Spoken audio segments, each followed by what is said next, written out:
sebuah kelainan langka yang membuat tubuhnya berhenti tumbuh normal. Tanpa pengobatan, tinggi badannya diprediksi tak akan lebih dari 140 cm seukuran anak kecil selamanya. Bukan hanya soal tinggi badan, GHD membawa serentetan masalah lain. Daya tahan tubuh lemah, penglihatan kabur, hingga risiko kesehatan jangka panjang. Bagi anak yang hidupnya berputar di lapangan bola, ini nyaris seperti vonis. Paradoks pun lahir, bakatnya adalah cahaya, tubuhnya adalah penjara. Ia tak bisa mengandalkan tenaga atau kecepatan seperti anak-anak lain. Maka tanpa sadar, Messi kecil mengasah senjata lain, sentuhan pertama yang halus, dribble rapat yang tak terlepas dari kakinya, keseimbangan tubuh yang seolah menantang logika. Dari keterbatasan, lahir keunggulan. Namun, untuk menjaga mimpinya tetap hidup, ia butuh pengobatan harian berupa suntikan hormon pertumbuhan. Biayanya mencapai 900 hingga 1.500 dolar Amerika per bulan. Jumlah yang mustahil bagi keluarga pekerja sederhana di Rosario. Ayah dan ibunya menjual apapun yang bisa dijual. Mereka berusaha sekuat tenaga, tapi tabungan keluarga cepat terkuras. Newell's Old Boys, klub tempat Messi bernaung, awalnya berjanji akan membantu. Tetapi janji itu hanya tinggal kata-kata. Saat semuanya terasa buntu, satu-satunya cahaya tersisa hanyalah harapan di seberang samudra. Sebuah uji coba di Eropa yang akan menentukan apakah mimpinya akan hidup atau padam.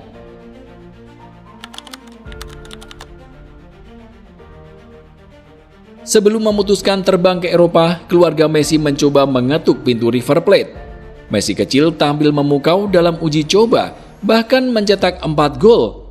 Namun transfer itu gagal, birokrasi dan kartu pemain jadi penghalang.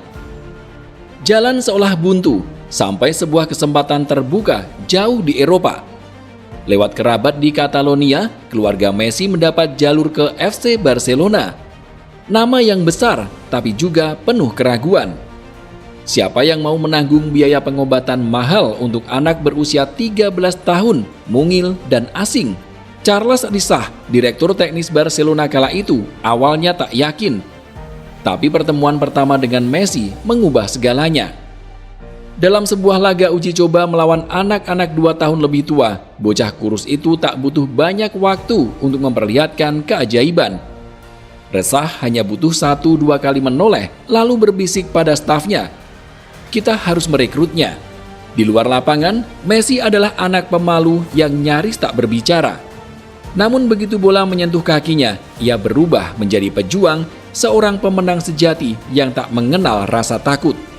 Sejak hari itu Barcelona tahu mereka sedang melihat sesuatu yang berbeda.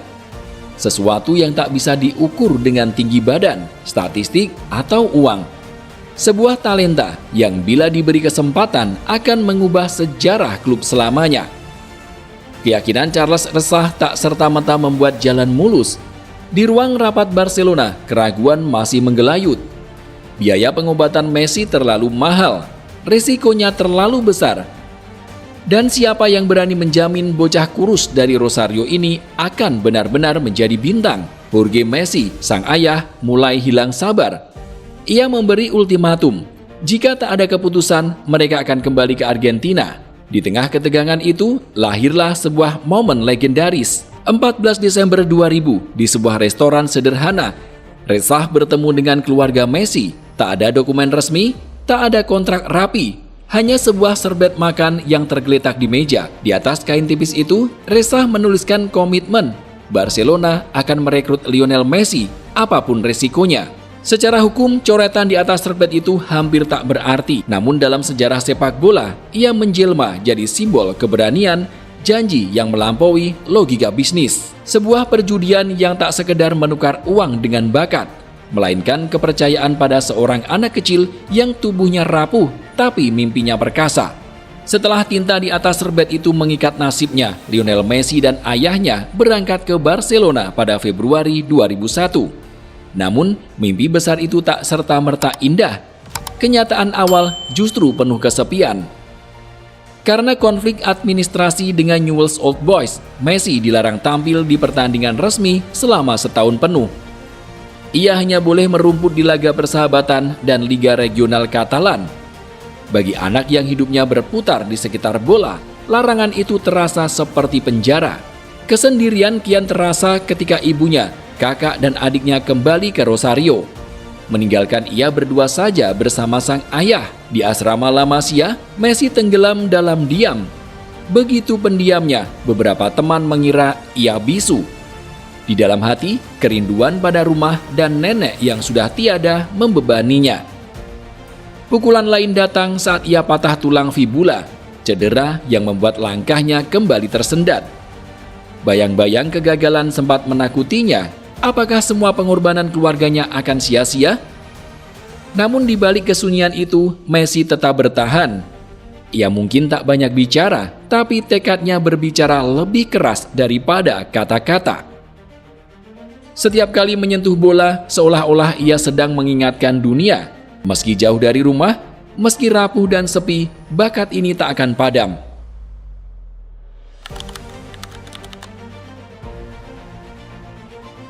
Setelah badai kesepian dan cedera itu berlalu, Lionel Messi akhirnya mendapatkan apa yang ia rindukan, bermain penuh. Begitu diizinkan, ia langsung melesat bak roket. Di tim junior Barcelona, ia melompat level demi level dengan kecepatan yang membuat pelatih terperangah. Musim 2003-2004 jadi buktinya. Messi tampil untuk 4 tim berbeda dalam 1 tahun.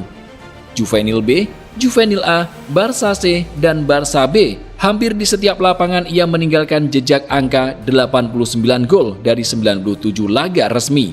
Sebuah catatan yang sulit dipercaya. Lalu tibalah momen yang menggetarkan, 16 November 2003. Usia Messi baru 16 tahun 145 hari ketika Frank Rijkaard memberinya kesempatan bermain dalam laga persahabatan melawan Porto. Sebagai pemain pengganti, ia masuk dengan rambut gondrong dan wajah polos, tapi dengan kaki yang siap berbicara. Kemajuan Messi tak bisa dibendung, hanya butuh 17 pertandingan bersama Barça B sebelum ia naik ke tim utama. Sebuah kenaikan yang luar biasa cepat, bahkan untuk standar Akademi La Masia yang terkenal melahirkan bintang. Barcelona dan dunia mulai menyadari inilah awal dari sesuatu yang besar. Perjalanan dari akademi ke tim utama bisa jadi menakutkan bagi remaja pemalu seperti Lionel Messi. Ruang ganti penuh bintang, sorotan media, ekspektasi klub, semua bisa membuat siapa saja ciut. Tapi di tengah tekanan itu, ia menemukan sosok pelindung yang tak terduga, Ronaldinho. Bintang Brasil yang kala itu dinobatkan sebagai pemain terbaik dunia, langsung jatuh hati pada Messi sejak sesi latihan pertama. Ketika Juanjo Castillo, pelatih penghubung tim junior dan senior sempat ragu, Ronaldinho menegaskan dengan senyum khasnya, "Tidak, dia seharusnya berlatih bersama kami." Puncak kedekatan mereka kemudian hadir pada 1 Mei 2005. Barcelona melawan Albacete. Messi baru 17 tahun. Gol pertamanya hampir tercipta, tapi dianulir karena offside. Beberapa menit kemudian, Ronaldinho memberikan umpan lob indah. Messi menyambutnya dengan chip manis melewati kiper. Gol resminya yang pertama di La Liga. Ronaldinho berlari lebih dulu, merangkul bocah mungil itu dengan senyum lebar. Bagi dunia, itu adalah lahirnya bintang baru. Bagi Messi, itu adalah momen sakral, gol pertama yang akan selalu ia kenang, dengan Ronaldinho selamanya tertulis di dalamnya.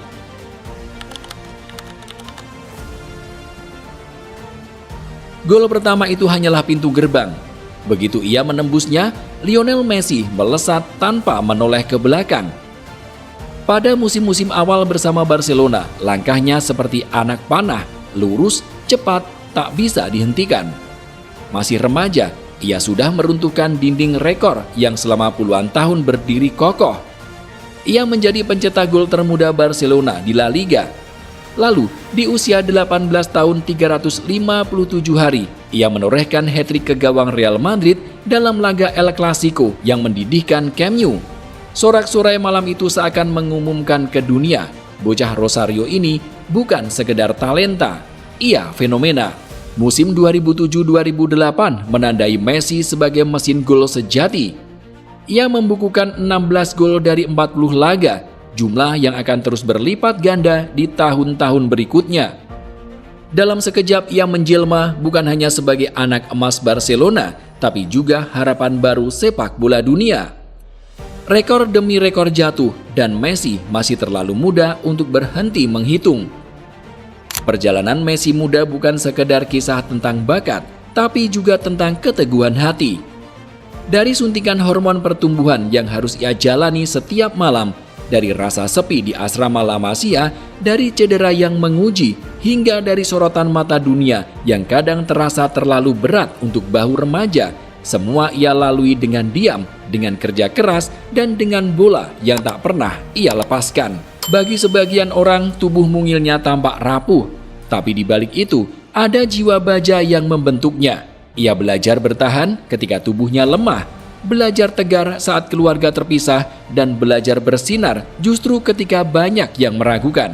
Di mata publik, Messi adalah keajaiban, dan apa yang ditorehkan Messi, bahkan di usia muda, membuat banyak orang percaya kalau mustahil akan ada wonderkid seajaib dirinya sampai kapanpun.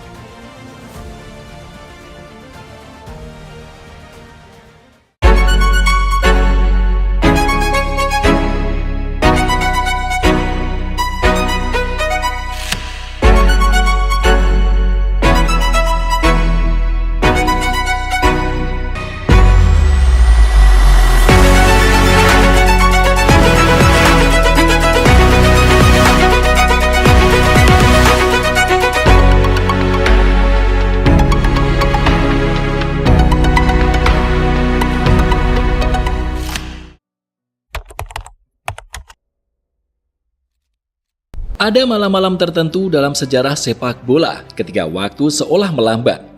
Bukan karena jeda, tapi karena keajaiban yang begitu langka, seakan menolak lekang dari ingatan. Malam itu, di Olympia Stadion Berlin, Xavi Hernandez, Andres Iniesta, dan Lionel Messi merayakan kemenangan dengan rasa lega yang dalam. Malam itu bukan sekedar soal Barcelona menaklukkan Juventus atau tentang treble kedua yang bersejarah. Lebih dari itu, ia adalah sebuah akhir, sebuah salam perpisahan yang elegan untuk tiga maestro dari satu akademi yang sama. Sebuah tanda bahwa dalam bentuk terbaiknya, trio ini takkan pernah lagi berbagi panggung. Momen itu kemudian mengundang satu pertanyaan abadi. Mengapa keajaiban seperti mereka tak mungkin terulang? Untuk memahami kenapa trio ajaib itu takkan pernah terulang, kita harus kembali ke akar, ke rumah yang melahirkan mereka, La Masia. Pada masa itu La Masia bukan sekedar akademi sepak bola. Ia adalah sebuah laboratorium mimpi, tempat bakat ditempa dengan filosofi yang unik dan berani. Di sana, para pelatih tidak sibuk mencari pemain paling kuat atau paling cepat. Mereka dibimbing oleh satu prinsip sederhana tapi revolusioner, mencari pemain terbaik. Mereka yang punya kecerdasan teknis, visi, dan pemahaman ruang. Di lapangan latihan, kemampuan mengolah bola dan membuat keputusan lebih dihargai daripada otot dan kecepatan. Filosofi inilah yang melahirkan bibit-bibit mungil tapi jenius, Xavi, Iniesta, dan Messi. Namun dunia berubah. Sepak bola modern semakin menuntut fisik yang perkasa dan kecepatan kilat. Perlahan, La Masia pun bergeser mengikuti arus. Mantan pelatih Akademi Barcelona bahkan mengeluh. Sekarang yang sering terdengar saat seleksi adalah, sayang sekali, dia terlalu kecil. Sebuah kalimat singkat tapi menyakitkan. Pertanda bergesernya paradigma dari teknik ke fisik. Perubahan itu membawa konsekuensi besar. Filosofi lama La Masia lah yang dulu memberi ruang bagi talenta mungil seperti Xavi dan Iniesta untuk tumbuh jadi maestro. Lingkungan yang dulu merayakan kecerdasan dan kreativitas kini tak lagi sama. Dan ketika fondasi itu hilang, mustahil lagi melahirkan pemain dengan karakter serupa. Keunikan trio ini bukan semata bakat pribadi, tapi juga buah dari lingkungan yang kini tinggal cerita.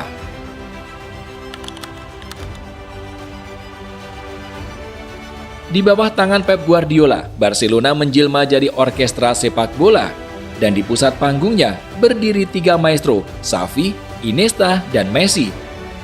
Mereka bukan sekedar bermain bersama, tapi saling melengkapi, seperti jantung, otak, dan sihir yang berpadu jadi satu simfoni. Xavi adalah detak ritme tim, metronom yang tak pernah salah ketukan.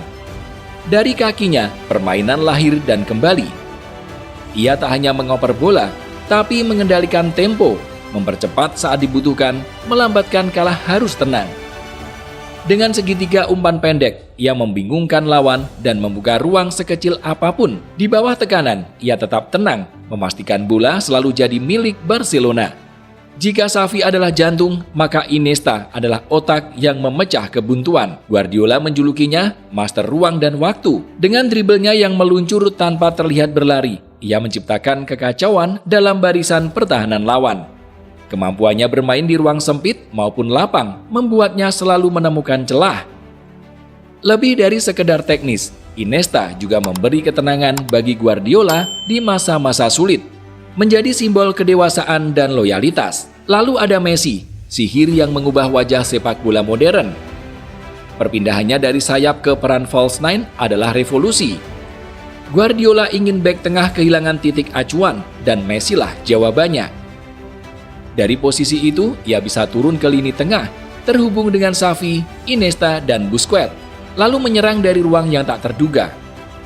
Hasilnya luar biasa, hampir 1 gol per laga, ditambah kreativitas tanpa henti.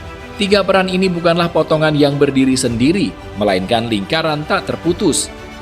Umpan Xavi membuka ruang bagi dribble Iniesta. Gerakan Iniesta menarik bek, menciptakan celah untuk Messi. Pergerakan Messi lagi-lagi melapangkan jalan bagi dua rekannya, sebuah siklus sempurna, sebuah pertunjukan mewah yang membuat Barcelona nyaris selalu memegang 70% penguasaan dalam setiap pertandingan. Dominasi trio La Masia di Eropa bukan cuma soal trofi, tapi tentang cara mereka menaklukkan panggung terbesar dengan elegan. 3 final Liga Champions menjadi penanda kejayaan mereka, trilogi yang tak terlupakan. Dimulai dari lahirnya sebuah revolusi di kota Roma, tepatnya di Stadio Olimpico, Barcelona berhadapan dengan Manchester United, sang juara bertahan. United sempat menekan di awal, tapi perlahan trio La Masia mengambil alih. Sir Alex Ferguson sampai mengakui bahwa timnya kalah di lini tengah dan menyebut Iniesta sebagai ancaman terbesar. Malam itu, dunia mulai sadar sebuah revolusi tengah lahir. Tidak cukup sampai di situ, Barcelona kembali menunjukkan keperkasaannya. Ya, 2 tahun kemudian, atau tepatnya di Wembley, orkestra Barcelona mencapai puncak. United mencoba menekan tinggi, tapi justru dibuat berputar-putar mengejar bayangan. Bola bergerak terlalu cepat, segitiga umpan terlalu rapat, dan ritme Xavi, Iniesta, dan Messi terlalu sulit dipatahkan. Gol Messi, hasil kombinasi segitiga maut di luar kotak penalti, menjadi simbol keindahan malam itu. Seusai laga, Ferguson hanya bisa mengakui, tim terbaik yang pernah saya hadapi. Wembley adalah malam di mana tiki-taka mencapai nirwana. Terakhir dan sangat dramatis, 6 tahun setelah Roma, Barcelona kembali ke final, kali ini melawan Juventus. Era sudah berubah. Trio MSN, Messi, Suarez, Neymar jadi mesin gol utama. Tapi di balik gemerlap serangan itu, fondasi lama masih kental terasa. Gol pembuka Ivan Rakitic lahir dari pergerakan khas Iniesta yang tak terkawal. Di menit akhir, Xavi masuk dari bangku cadangan. Bukan sekedar pergantian pemain, tapi simbol estafet. Salam perpisahan dari maestro kepada generasi berikutnya. Malam itu Barcelona meraih treble kedua dan Xavi menutup karirnya di klub dengan cara yang nyaris seperti skenario film. 3 final ini adalah 3 babak dari sebuah kisah agung. Dari lahirnya revolusi, puncak kesempurnaan, hingga penutup yang dramatis. Kelihatannya, tak ada trilogi lain dalam sepak bola modern yang sebanding dengan kisah ini.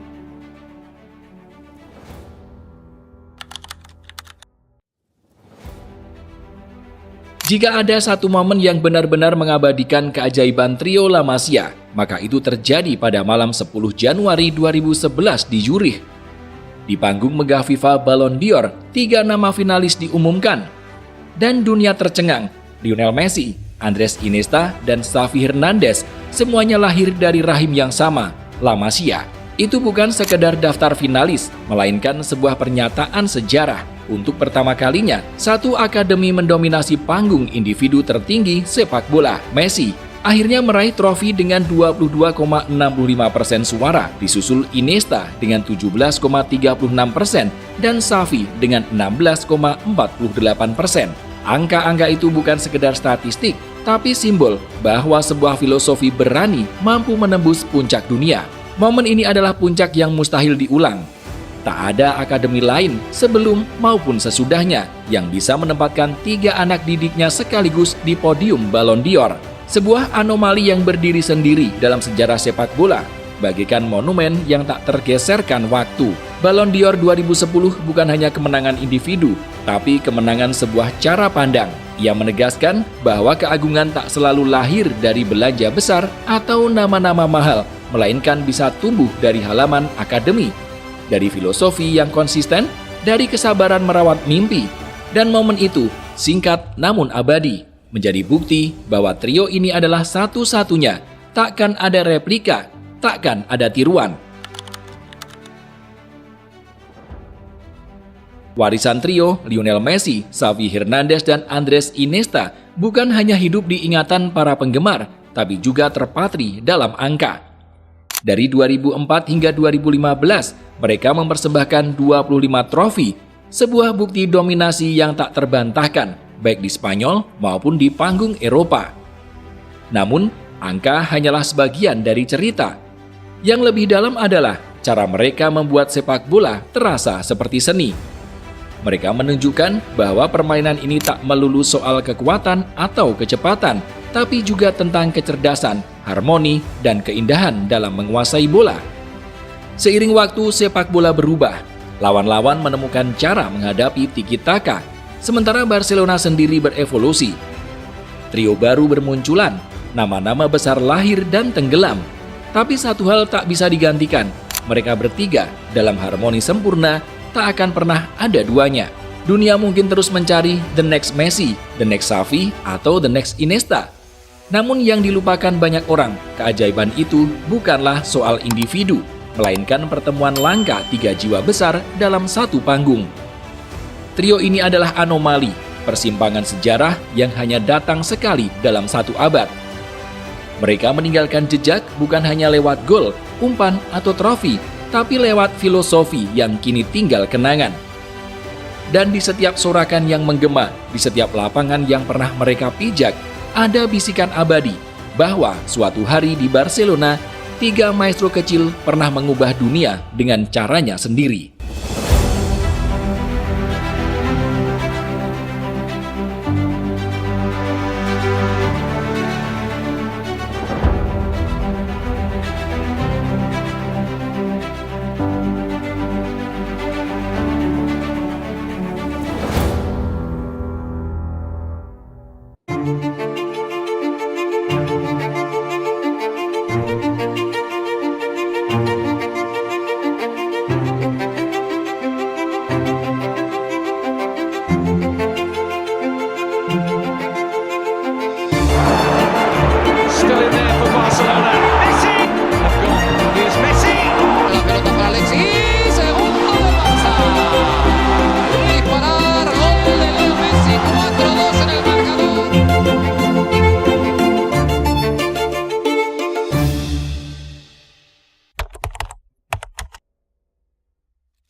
Di persimpangan tahun 2011 menuju 2012, sepak bola dunia bergetar oleh aura persaingan yang begitu intens.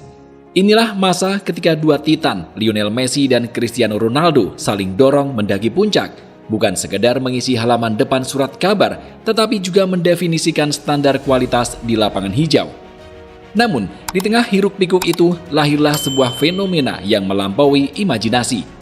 Tahun 2012 bukan sekedar kelanjutan dari dominasi 2 titan, melainkan sebuah titik balik. Ia menjadi panggung di mana seorang individu dengan kejernihan visi dan ketekunan tiada tara mendobrak batas-batas kemungkinan manusia dalam sepak bola. Kisah ini bukanlah dongeng tentang keajaiban yang turun begitu saja, melainkan buah matang dari sebuah proses panjang.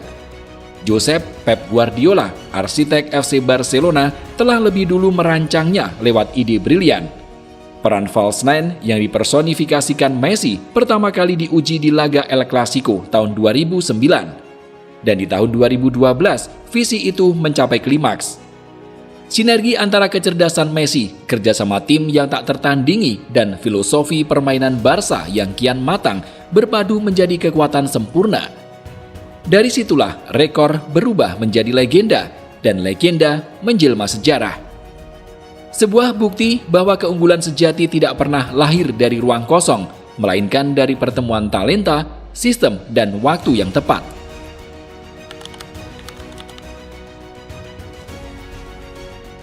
Tahun 2012 hadir sebagai sebuah anomali yang sulit dipercaya.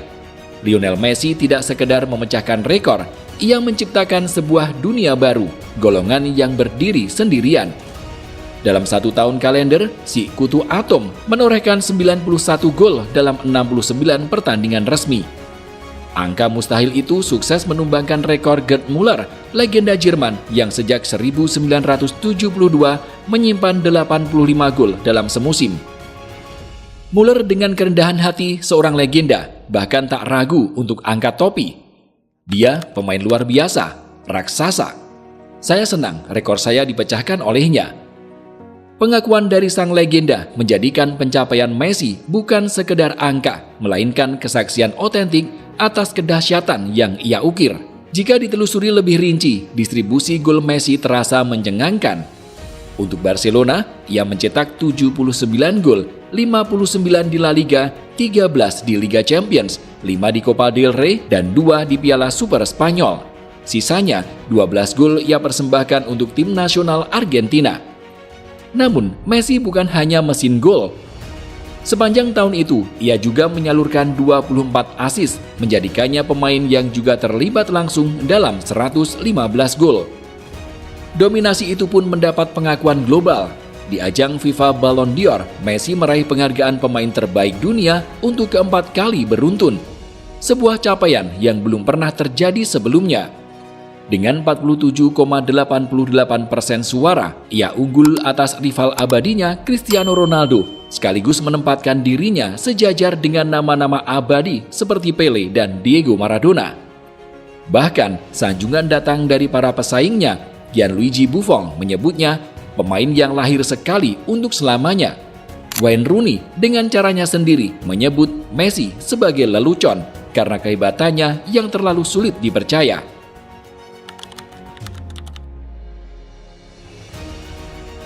Di balik badai angka yang terbilang sangat memukau, ada sebuah rancangan brilian, peran false nine. Pep Guardiola tak sekedar menggeser posisi, ia merekayasa ulang cara sepak bola dimainkan. Messi tidak lagi berdiri sebagai striker murni yang menunggu di kotak penalti. Ia turun lebih dalam, mendekat ke lini tengah, lalu mengguncang keseimbangan lawan. Gerakan ini punya efek ganda. Pertama, Barcelona mendapat keunggulan jumlah di area tengah, wilayah paling vital di lapangan, dengan pemain-pemain yang mahir menjaga bola. Kedua, bek tengah lawan dipaksa keluar dari posisinya, membuka celah raksasa di jantung pertahanan. Celah itulah yang kemudian dimasuki oleh Xavi, Iniesta, atau para winger yang berlari menusuk tanpa ampun. Serangan Barca pun berubah menjadi sesuatu yang cair, tak terduga, dan hampir mustahil dihentikan. Messi memang maestro, tetapi orkestra ini tidak akan berbunyi tanpa para konduktor di sekelilingnya. Xavi Hernandez dan Andres Iniesta adalah dua arsitek yang seolah punya bahasa rahasia dengan Messi. Mereka menggerakkan roda tiki-taka, karosel operan tanpa henti yang memaksa lawan berputar dalam lingkaran tak berujung, sampai Messi menemukan celah sekecil jarum untuk menyerang. Bahkan saat kehilangan bola, Messi turut memulai tekanan dari tengah, memaksa lawan ke sayap, menjadikan garis lapangan sebagai pemain tambahan untuk merebut bola kembali. Sinergi semacam ini adalah keajaiban langka. Bayangkan, seorang pemain dengan bakat luar biasa dilatih oleh pelatih visioner yang berani bereksperimen dalam tim yang dihuni para penguasa ruang terbaik dunia. Itulah badai sempurna tahun 2012. Namun, sepak bola selalu bergerak. Keberhasilan Barcelona membuat false nine jadi bahan studi seluruh Eropa. Lawan pun beradaptasi. pressing lebih rapat, blok pertahanan lebih dalam, bek tengah lebih cepat, ruang-ruang yang dulu begitu terbuka kini menghilang. Messi di tahun 2012 adalah puncak dari sebuah era transisi. Saat taktiknya belum terbaca, saat badai masih tak terbendung. Justru itulah yang membuat rekornya semakin mustahil diulang.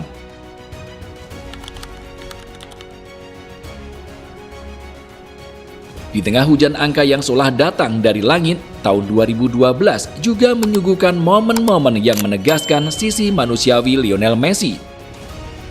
Malam Liga Champions melawan Bayer Leverkusen adalah salah satu puncaknya.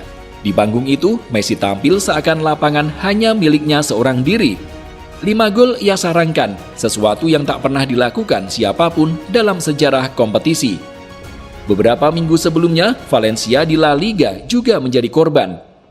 4 kali Messi menghukum mereka, sekali lagi menegaskan bahwa konsistensinya bukan sekedar ledakan sesaat, melainkan arus deras yang tak terbendung. Namun di balik cahaya terang itu tersimpan pula bayangan. Musim 2011-2012 menyajikan paradoks yang pahit. Messi mencapai rekor individu yang tak terbayangkan, tetapi Barcelona justru gagal meraih La Liga yang jatuh ke tangan Real Madrid dan tersingkir di semifinal Liga Champions oleh Chelsea. Puncak tragedi itu datang di Camp Nou ketika tendangan penalti Messi di leg kedua melayang mengenai mistar. Momen hening itu memotong riuh stadion, meninggalkan luka yang ikut menggugurkan mimpi Barca menuju final. Disitulah publik diingatkan, di balik angka yang ilahi, Messi tetap manusia. Ia bisa gagal, bisa merasakan pedih, dan bisa tak berdaya di hadapan nasib. Ironisnya, justru paradoks inilah yang membuat rekornya terasa lebih dalam. Jika ia memenangkan segalanya, rekor itu mungkin hanya dianggap sebagai produk tim tak terkalahkan. Tetapi karena Barcelona gagal, catatan 91 gol berdiri sebagai bukti kekuatan individu yang melampaui performa kolektif.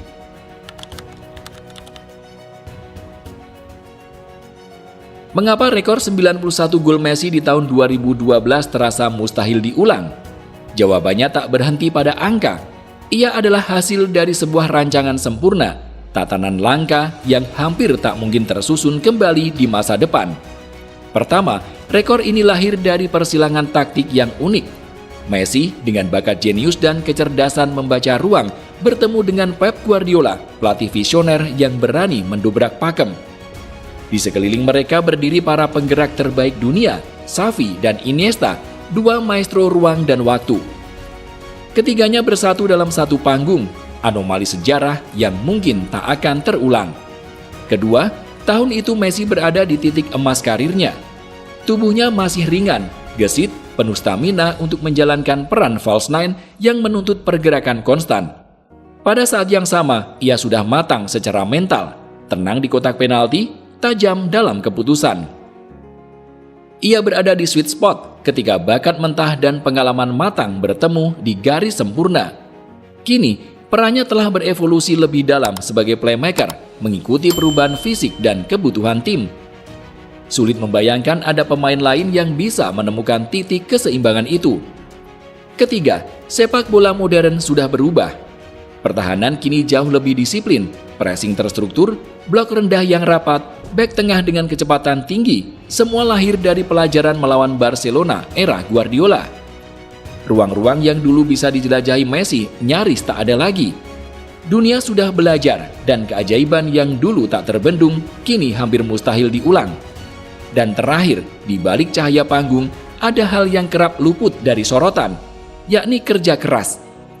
Messi bukan hanya talenta alami, ia adalah sosok yang terikat pada rutinitas latihan ketat, fokus pada kecepatan, kelincahan, penguasaan bola, bahkan disiplin diet. Semua pondasi itu menopang keajaiban yang dunia saksikan. Rekor 91 gol bukan sekedar catatan angka. Ia adalah mahakarya kolektif yang lahir dari talenta, taktik, kerja keras, dan momentum sejarah. Sebuah simfoni yang hanya bisa dimainkan sekali, lalu abadi dalam ingatan. Dan sejak saat itu, setiap kali bola bergulir, dunia akan selalu bertanya-tanya, mungkinkah ada yang bisa mengulanginya? Jawabannya hampir pasti tidak.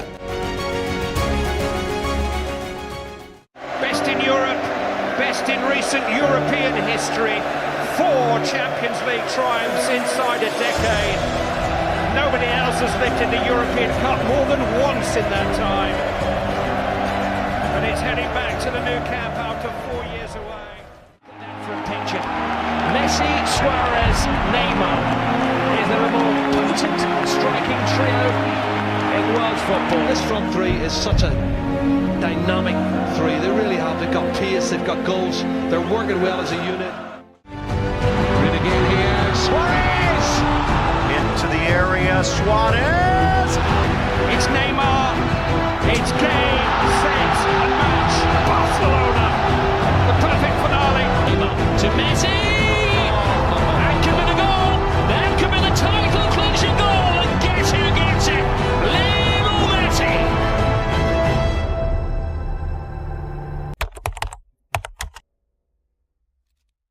FC Barcelona harus diakui menjadi tim dengan segudang prestasi. Meski terakhir kali mereka menguasai Eropa terjadi sekitar 10 tahun silam, di tahun terakhir mereka menjadi juara itulah sebuah kekuatan besar nan tak tertandingi dilahirkan.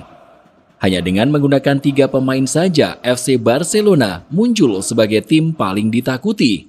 Mereka benar-benar menjadi kumpulan trisula dengan masing-masing senjata mematikan yang bisa kapan saja mencetak gol dengan situasi berbeda. Saking ganasnya lini serang FC Barcelona yang dihuni oleh Lionel Messi, Neymar Junior, dan Luis Suarez saat itu, banyak yang mengatakan kalau El Barça punya trisula paling mematikan dalam sejarah sepak bola. Legenda Liverpool dan FC Barcelona, Luis Garcia, turut menyampaikan pendapatnya tentang hal tersebut.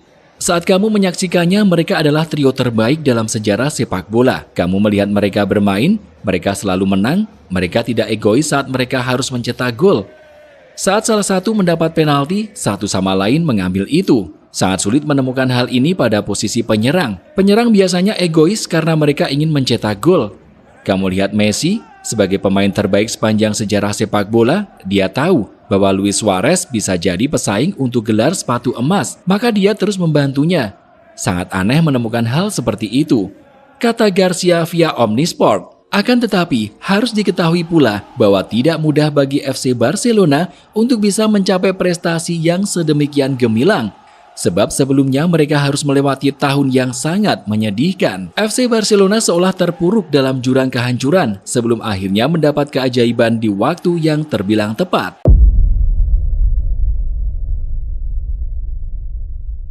Pada musim 2013-2014, Barcelona seperti mengalami kejatuhan. Setelah pada tahun-tahun sebelumnya mereka sempat menjadi raja dengan permainan menawan, musuh seolah sudah mengerti bagaimana cara menghentikannya. Di musim tanpa trofi itu, Barcelona kalah dalam perebutan gelar Liga atas Atletico Madrid. Mereka juga takluk atas Real Madrid di final Copa del Rey. Yang lebih menyedihkan, mereka harus menjadi penonton dari dicatatnya sejarah trofi Liga Champions Eropa ke-10 yang diraih sang rival terbesar. Sebelum menjalani musim tanpa trofi, Barcelona juga sempat menuai luka ketika takluk dengan skor agregat 7-0 atas FC Bayern pada 2013. Itu adalah sebuah permainan yang mengerikan. Ini bencana, kata yang memalukan. Aku tidak mau menunjuk siapapun. Dengan struktur tim, klub butuh merubah semua hal karena ini bukan pertama kali hal ini terjadi pada kami. Bukan kedua atau ketiga. Tutur Gerard Piqué usai laga berakhir. Seiring dengan buruknya penampilan timnas Spanyol di gelaran Piala Dunia 2014, Barcelona juga menerima dampaknya. Orang-orang menganggap bila permainan tiki-taka sudah usang, tak ada lagi keistimewaan di dalamnya. Maka dari itu banyak pihak pula yang kemudian menuntut perubahan. Aroma kepiluan di tubuh FC Barcelona lantas kian terasa usai mereka kehilangan pelatih Tito Vilanova yang meninggal akibat penyakit kanker. Tak lama, mereka memecat pelatih Gerardo Martino sebagai pengganti yang dianggap gagal kembalikan kejayaan. Sosok yang sulit dilupakan. Kami akan selalu mengingatmu, selalu cinta dan kasih untuk keluarga Tito. Tutur Lionel Messi melepas kepergian Tito. Para penggemar FC Barcelona ketika itu benar-benar dilanda kekhawatiran. Hanya ada sedikit optimisme untuk kembali mengibarkan bendera. Ini juga tak lepas dari kepergian nama besar macam Victor Valdes dan Cesc Fabregas. Plus pensiunnya Kapten Charles Puyol. Masih belum cukup, Lionel Messi juga masih beberapa kali terlibat masalah cedera, dengan klub makin tertekan usai mereka tak bisa memainkan langsung rekrutan anyar Luis Suarez yang terkena hukuman akibat menggigit bau Giorgio Chiellini. Yang tidak banyak diketahui, saat itu Lionel Messi juga merasa sangat frustasi dengan kondisi di Spanyol. Bahkan sebuah fakta mengejutkan muncul kalau sebenarnya Lionel Messi meminta dijual oleh klub. Iya, Messi yang merasa sudah tak tahan dengan situasi yang ada ingin pergi. Beruntung keputusan besar itu urung terjadi. Ceritanya tepat pada tahun 2013 silam, Messi benar-benar serius ingin meninggalkan Barcelona lantaran merasa diperlakukan dengan tidak baik ketika tersangkut kasus pajak. Sebelum dinyatakan bersalah pada 2016 karena dianggap melakukan penipuan terhadap pemerintah Spanyol sebesar 4,3 juta euro dalam kurun waktu 2007 hingga 2009, Messi merasa diperlakukan dengan buruk oleh Spanyol. Jujur pada saat itu aku berpikir hengkang, bukan karena Barcelona tetapi karena aku ingin meninggalkan Spanyol. Aku merasa sangat diperlakukan dengan buruk dan aku tidak ingin berada di sini lebih lama. Aku membuka pintu untuk banyak klub, tetapi aku tidak pernah mendapatkan penawaran resmi karena semua tahu aku ingin tinggal. Situasi itu jauh melampaui perasaanku untuk Barca. Beruntung hal itu segera diatasi oleh Lionel Messi. Kemudian hal yang lebih penting, di tengah keraguan banyak orang, bukan FC Barcelona namanya bila memilih untuk menyerah. Mereka justru menjadikan masa kelam di tahun-tahun sebelumnya sebagai motivasi besar. La Blaugrana menolak tunduk dengan suasana muram dan segera menoleh ke titik kebangkitan. Pasca kematian Tito Vilanova dan pemecatan Gerardo Martino, FC Barcelona memutuskan untuk mengangkat nama Luis Enrique ke kursi kepelatihan. Ini bukan perkara mudah, sebab banyak penggemar yang menentang dan mengatakan bila Enrique tak punya perjalanan yang jelas untuk membesut tim sekelas FC Barcelona. Namun manajemen klub tetap pada pendirian. Meski sebutan yang diberikan kepada pelatih anyar tidak sesuai harapan, mereka tetap memberi dukungan kepada Luso, sapaan akrab Enrique. Dengan bekal yang memang terbilang minim, Luis Enrique tak ragu untuk memberi instruksi kepada para pemainnya. Akan tetapi, memang butuh waktu agar strateginya benar-benar berjalan. Di awal musim 2014-2015, Enrique sempat dikejutkan dengan kekuatan luar biasa Real Madrid. Dalam laga El Clasico, skuad asuhannya harus kalah dengan skor 3-1. Kemudian eksistensinya sebagai pelatih pun kembali diuji ketika Barca takluk atas Paris Saint-Germain di kompetisi Liga Champions Eropa. Kekalahan yang didapat pada laga penting pun menyoroti beberapa hal, termasuk performa Messi yang masih belum stabil pasca sembuh dari cedera, serta menurunnya performa Gerard Piqué dan Daniel Alves, yang akhirnya sempat dicadangkan oleh Luso. Setelah dilakukan pembenahan perlahan tapi pasti, Los Chules mulai menemukan iramanya. Hal ini ditandai dengan kemenangan besar 5-1 atas Sevilla pada akhir November 2014.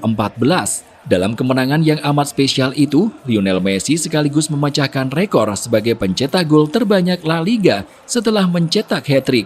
Pada bulan yang sama, Messi juga mencetak 3 gol ke gawang Apol untuk melewati catatan Raul sebagai top skor sepanjang masa Liga Champions. Dia pemain yang unik. Tidak akan ada orang seperti dia dan kami beruntung untuk bisa menikmati kehadirannya di sini, kata Luis Enrique. Dengan kebangkitan Lionel Messi dan yang lainnya, FC Barcelona mendapatkan momentum dengan sukses membalas dendam atas PSG pada pertandingan kedua Liga Champions Eropa, sekaligus menutup kalender 2014 dengan bertengger di posisi kedua La Liga.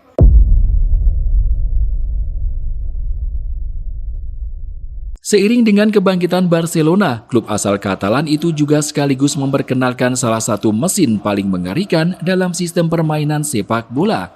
Adalah trio MSN atau yang dihuni oleh 3 pemain hebat non-spektakuler, Messi, Suarez, Neymar. 3 pemain tersebut pertama kali tampil bersama ketika Suarez datang pada bursa transfer musim panas 2014 silam.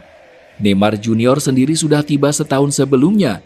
Sementara Messi, kita tahu sudah menjadi legenda sejak dia memakai seragam kebesaran Barcelona. Messi, Neymar, Suarez dengan bantuan Rakitic dan Busquets bermain dengan luar biasa. Kita mungkin sedang melihat trio terbaik sepanjang sejarah. ucap mantan pemain Atletico Madrid Milinko Pantic. Sempat mengalami kekalahan atas Real Sociedad di awal tahun 2015, Barcelona segera bangkit. Di pertandingan selanjutnya melawan Atletico Madrid yang merupakan juara bertahan, skuad asuhan Luis Enrique menunjukkan mental juara sejati. Pada pertandingan yang dimenangkan Barca dengan skor 3-1 itu, trio MSN tampil gemilang dengan masing-masing pemain mencetak 1 gol. Dari situ, Messi, Suarez, Neymar tak pernah berhenti menebar ancaman ke kubu lawan. Karisma, kecemerlangan, serta sihir membuat 3 pemain asal Amerika Selatan itu mampu memberi kemenangan demi kemenangan bagi FC Barcelona.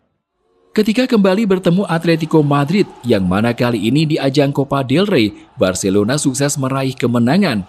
Kemudian di kompetisi Liga Champions Eropa, Manchester City yang menjadi lawan di babak 16 besar memunculkan Luis Suarez sebagai pahlawan dengan torehan 2 golnya. Kembali bertemu dengan PSG di babak 8 besar, Suarez lagi-lagi muncul dengan torehan 2 golnya. Momen ikonik yang diciptakan tentu ketika ia berhasil mempermalukan David Luiz dengan sentuhan yang membuat bola melewati 2 kaki pemain asal Brasil tersebut. Di laga itu ketika Barca unggul dengan skor agregat 5-1, 3 gol lainnya dicetak oleh Neymar Junior. Musim terus berlanjut, trio MSN tak mau berhenti mencetak gol. Usai menang dengan skor 6-1 atas Rayo Vallecano, di mana Messi mencetak hat-trick dan Suarez mencetak 2 gol, Barca untuk pertama kalinya merebut posisi puncak klasemen yang sebelumnya dihuni oleh Real Madrid. Ketika pada akhirnya 2 tim besar itu bertemu pada jornada ke-28, Barcelona menyadari bahwa El Real benar-benar menjadi musuh yang sangat berat bagi mereka.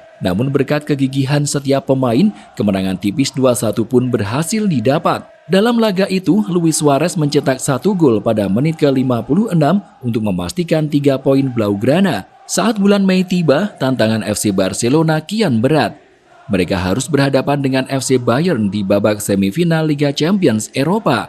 Sebelum laga, sebagian pemain Barcelona tentu masih dibuat trauma dengan kekalahan telak pada 2 tahun sebelumnya. Namun beruntung, dengan semangat baru dan skuad yang lebih siap, Barcelona berhasil menjungkalkan perlawanan tim yang dilatih oleh mantan pria yang sebelumnya sangat berjasa bagi klub, Pep Guardiola. Di leg pertama yang digelar pada 6 Mei, Barcelona tampil menggila dan sukses melahirkan salah satu pertandingan terbaik yang dijalani trio MSN. Sebab 2 gol yang dicetak Lionel Messi dan 1 gol yang dicetak Neymar di ujung laga sukses membuat Barca menang dengan skor 3-0. Pada pertandingan kedua, Bayern sejatinya mampu meraih kemenangan.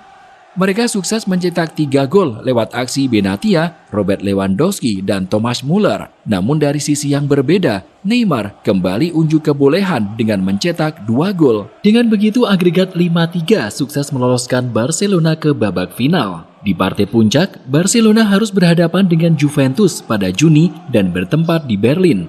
Akan tetapi, sebelum itu, mereka lebih dulu memastikan gelar juara La Liga usai menumbangkan Atletico Madrid dengan skor tipis 1-0. Di laga tersebut, Lionel Messi berhasil mencetak gol pada menit ke-65. Usai gelar Liga berhasil didapat, kini giliran trofi Copa del Rey yang jadi target berikutnya. Bertemu dengan Athletic Bilbao yang dikenal solid, Barca tetap tampil menggila dengan menang 3-1. Laga itu menjadi pentas terbaik bagi Lionel Messi yang mencetak 2 gol pada menit ke-20 dan 74. Sementara itu 1 gol lainnya dicetak oleh Neymar pada menit ke-34. Telah merebut 2 trofi mayor, Barca tentu berambisi untuk memenangkan gelar Liga Champions Eropa. Benar saja, Juventus yang digadang-gadang bakal memberi perlawanan sengit sukses ditumbangkan dengan skor yang cukup telak yakni 3-1. Ketika Ivan Rakitic mencetak gol pada menit ke-4, skuad Sinyonya tua sejatinya mampu membalas lewat gol Alvaro Morata pada menit ke-55. Namun kegigihan Luis Suarez berhasil membuat Barcelona unggul pada menit ke-68. Seakan ingin melengkapi kemenangan FC Barcelona, Neymar muncul dengan 1 gol pada menit ke-97. Melalui 3 gelar mayor yang diraih, itu berarti Barcelona menjadi satu-satunya tim dalam sejarah yang meraih treble sebanyak 2 kali. Sebagaimana diketahui, mereka pertama kali meraih treble pada musim 2008-2009 atau ketika klub dibesut oleh Pep Guardiola. Kalian menginginkan ketiga trofinya? Ini kami berikan ketiganya. Visa Barca, visa Catalunya. Kata Lionel Messi setelah Barca meraih 3 gelar, "Kupikir ini tentang kepedulian, rasa hormat, persahabatan, dan kebahagiaan yang kita miliki untuk bersama. Berlatih bersama setiap hari, saling membantu di lapangan, kami membuat sejarah. Kami memiliki persahabatan yang hebat. Satu-satunya perbedaan adalah 3 pesepak bola. 3 pesepak bola bintang di negara masing-masing bersama di sini di Barcelona." Dapat aksi-aksi gemilang 3 pemain tersebut. Selain itu, mereka juga sukses menghasilkan 62 assist secara bersama-sama. Angka-angka itu menjadikan MSN sebagai trio tersubur dalam sejarah sepak bola Spanyol. Tanpa menyingkirkan peran pemain lain, lini tengah FC Barcelona juga terlihat sangat seimbang dengan keberadaan Andres Iniesta. Iniesta boleh dibilang sebagai jantung permainan FC Barcelona. Bahkan ketika Xavi telah temui masa senja, Iniesta tetap tampil istimewa. Lebih dari segalanya, peran Iniesta tampak sangat berguna bagi kemenangan yang diraih FC Barcelona. Penghargaan Man of the Match di laga final Liga Champions Eropa pun seolah menjadi pertanda bahwa dirinya memang pantas mendapat tepukan meriah setelah trio MSN. Selain itu, kemunculan Ivan Rakitic mampu memberi dimensi yang berbeda pada lini tengah Barca.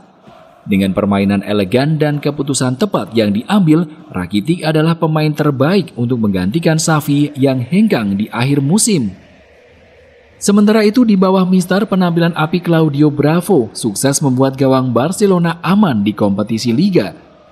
Ketika bicara tentang pertandingan-pertandingan di Eropa, maka nama baru macam Marc-Andre ter Stegen sama sekali tidak bisa disingkirkan. Ya, Barcelona merupakan representasi jawara Eropa yang sesungguhnya. Status yang terangkum di kompetisi Liga Champions Eropa itu, Barca sukses mengalahkan Ajax Amsterdam sebagai juara Eredivisie, FC Bayern yang jadi raja Bundesliga, serta terakhir Juventus yang merupakan penguasa Italia. Trio Messi, Suarez, Neymar atau MSN benar-benar mendulang dongeng yang barangkali sulit terulang dalam sejarah sepak bola. Sebab mereka tak hanya mengincar rekor pribadi, melainkan kepentingan bersama. Tercatat sejak musim 2014-2015 hingga 2016-2017, jika jumlah laga digabungkan, trio MSN mencatatkan 450 pertandingan. Lionel Messi tampil dalam 158 pertandingan, Luis Suarez bermain dalam 147 laga, sementara itu Neymar bermain 145 laga. Dalam kesempatan tersebut, Lionel Messi mencetak 153 gol, diikuti Luis Suarez dengan 121 gol dan Neymar dengan 90 gol. Total 364 gol disarankan oleh trio MSN dengan rata-rata 0,80 gol setiap laga. Selama bermain bersama, trio MSN meraih 7 gelar prestisius, yaitu 2 Liga Spanyol, 3 Copa del Rey, Liga Champions, dan Piala Dunia antar klub. Namun seperti yang kita tahu, tidak ada yang abadi di dunia ini. Meski MSN dikenal sebagai trio paling mengerikan dan ditakuti oleh kebanyakan bek terhebat Eropa, perpisahan menjadi sesuatu yang tak bisa dihindari. Menjelang bergulirnya musim 2017-2018, Barcelona harus ditinggal oleh Neymar yang hengkang ke Paris Saint-Germain. Saat itu, Neymar diboyong dengan bandrol 222 juta euro, di mana angka itu kemudian menjadi rekor dunia yang sampai saat ini belum terpecahkan. Banyak yang mengatakan kalau Neymar mundur karena merasa tertutup oleh sinar Lionel Messi. Namun belakangan bintang asal Brasil itu mengatakan kalau itu adalah alasan yang salah. Neymar benar-benar ingin hengkang karena alasan lain. Sekaligus berkata kalau Messi merupakan salah satu rekan tim terbaik dalam karir sepak bolanya. Setelah Neymar pergi, Luis Suarez akhirnya menyeberang ke Atletico Madrid pada tahun 2020 silam. Suarez pergi setelah petinggi Barcelona menyebutnya terlalu tua. Hal itu pun segera disesali oleh Barca, sebab Suarez justru berhasil mengantar Atletico Madrid meraih gelar La Liga musim 2020-2021. Lalu setelah kepergian Neymar dan Luis Suarez, Lionel Messi menjadi sosok yang terakhir pergi. Pada musim 2021 lalu, Lionel Messi resmi meninggalkan Barca untuk bergabung dengan Paris Saint-Germain. 6 ballons d'or. Je ne vous cite pas tout son palmarès. Écoutez le parc, le nouveau numéro 30 du Paris Saint-Germain, Léo! Léo! Léo!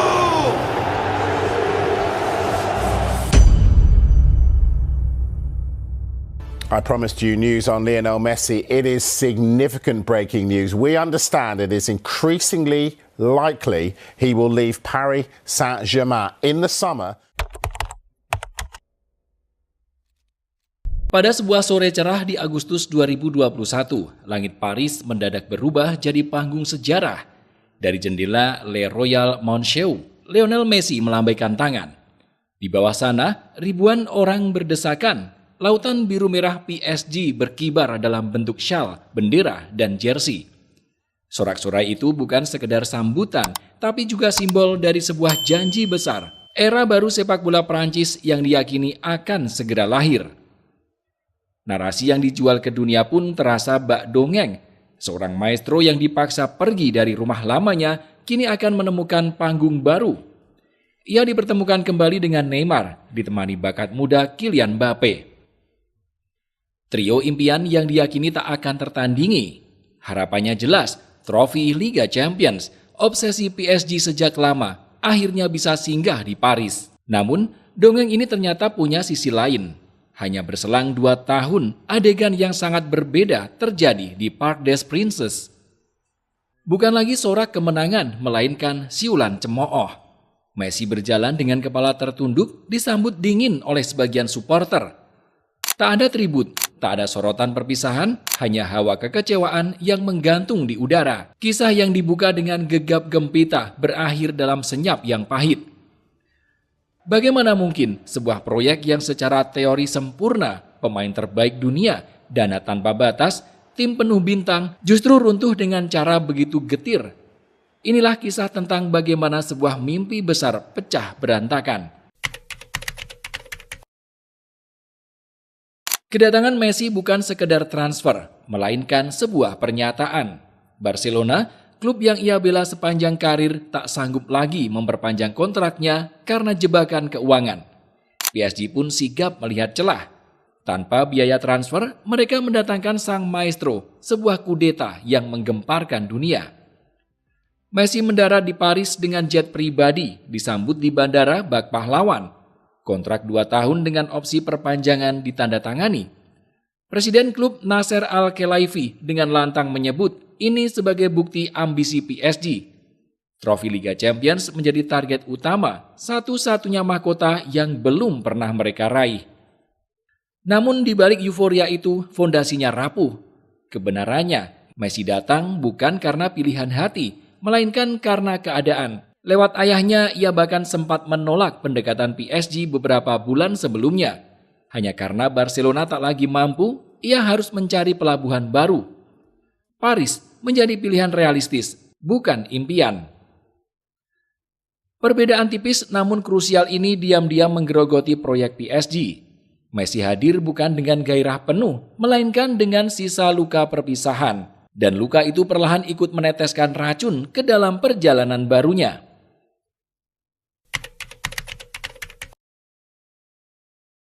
Bagi pemain yang seumur hidupnya hanya mengenal satu klub, adaptasi di tanah baru bukan perkara sepele. Messi sendiri mengaku lebih sulit dari yang saya kira.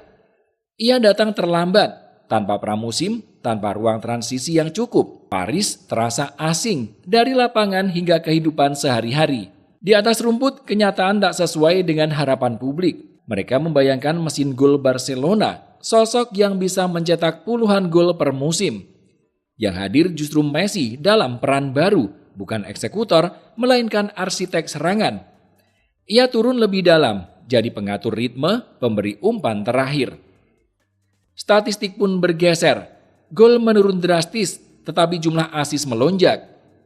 Messi yang dulu dikenal suka menusuk dari kanan dan melepaskan tembakan mematikan, kini lebih sering memulai serangan dari lini tengah. Perannya penting, tapi publik kecewa. Mereka menunggu Messi, sang pencetak 50 gol, bukan Messi, sang playmaker. Jurang antara ekspektasi dan kenyataan pun menganga. Dari situlah benih kekecewaan pertama mulai tumbuh. Di atas kertas, trio Messi, Neymar, Mbappe atau MNM seharusnya jadi simfoni mematikan. Namun kenyataannya, harmoni itu tak pernah hadir. Mereka lebih sering saling bertabrakan ketimbang saling melengkapi. Ketiganya punya kecenderungan serupa, bergerak ke tengah, mencari bola, ingin jadi pusat. Akibatnya, lebar serangan hilang, struktur tim goyah. Tak seperti MSN di Barcelona, di mana peran Messi, Suarez, dan Neymar jelas saling menopang. Trio MNM lebih mirip tiga seniman yang tak pernah sepakat memainkan lagu yang sama. Masalahnya bukan hanya taktik, di balik layar, ego turut berperan. Neymar dan Mbappe sudah lebih dulu punya gesekan sebelum Messi datang. Reuni Messi dengan Neymar memperkeruh situasi. Mbappe merasa tersisih, enggan berbagi sorotan. Aura kompetisi internal lebih terasa ketimbang kebersamaan. PSG membangun tim dengan filosofi membeli bintang, bukan membangun harmoni. Trio MNM pun menjadi simbol, kaya talenta, miskin kohesi.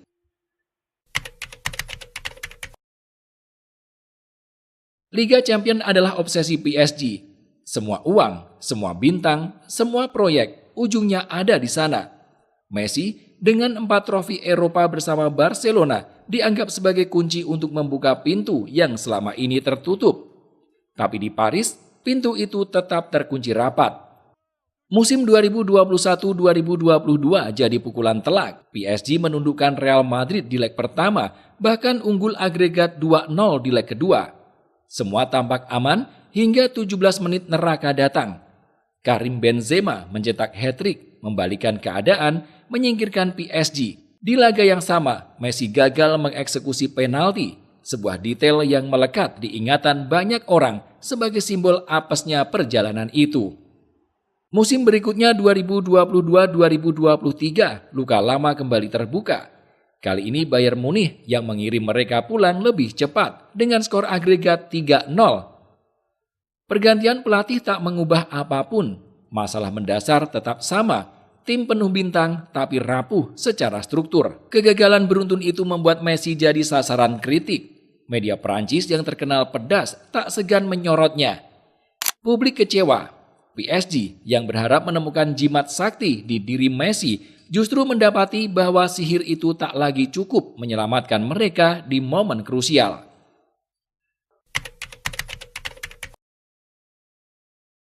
Di tengah kekecewaan di klub, Messi menemukan oase bersama tim nasional. Piala Dunia 2022 di Qatar jadi puncak obsesinya, misi terakhir yang harus ia selesaikan. Di sana, ia tampil gemilang. Argentina akhirnya juara dunia dan Messi meraih trofi yang selama ini melarikan diri darinya. Ironisnya, kejayaan itu justru makin meretakkan hubungannya dengan PSG. Klub lain merayakan para juara dunia Argentina mereka. Ada arak-arakan, medali dipamerkan, replika trofi ditunjukkan di stadion. Di Paris, hampir tak ada. Messi mengeluh, saya satu-satunya juara dunia Argentina yang tidak dirayakan klubnya. Mengapa? Karena final Piala Dunia itu mempertemukan Argentina dan Perancis. Messi menang, Mbappe kalah meski mencetak hat-trick. Kemenangan Messi adalah luka nasional bagi Perancis dan PSG. Klub kebanggaan negeri itu terjebak di tengah. Perayaan Messi berarti membuka kembali luka para supporter. Konflik tak terucap ini makin membuat jarak. Messi mungkin merasa tak dihargai, sementara PSG melihatnya sebagai simbol kekalahan negara. Dari sini, hubungan yang tadinya dingin berubah jadi benar-benar retak.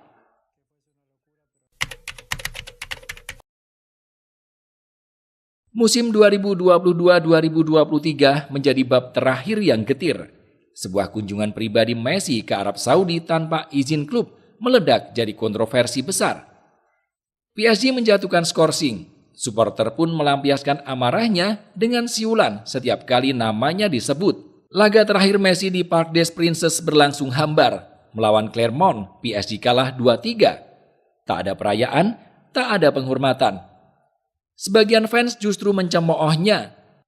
Sementara fokus lebih banyak tertuju pada Sergio Ramos yang juga berpamitan. Kontras sekali dengan 2 tahun sebelumnya di Barcelona, ketika perpisahannya penuh air mata dan penghormatan. Perjalanan yang dimulai dengan euforia besar di bandara berakhir dengan sunyi, pahit di stadion. Dari sambutan bak pahlawan berakhir dalam epilog tanpa sorotan. Kisah ini menjadi pengingat. Uang bisa membeli nama besar, tapi tidak bisa membeli harmoni. Messi datang dengan janji epik, namun pergi dengan bisikan pahit. Dan warisannya di Paris akan selalu digantungkan dalam pertanyaan sederhana. Siapa yang sebenarnya gagal? Messi atau PSG?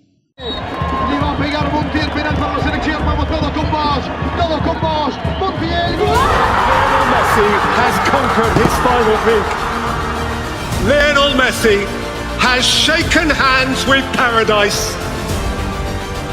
The little boy from Rosario, Santa Fe has just pitched up in heaven. He climbs into a galaxy of his own. He has his crowning moment.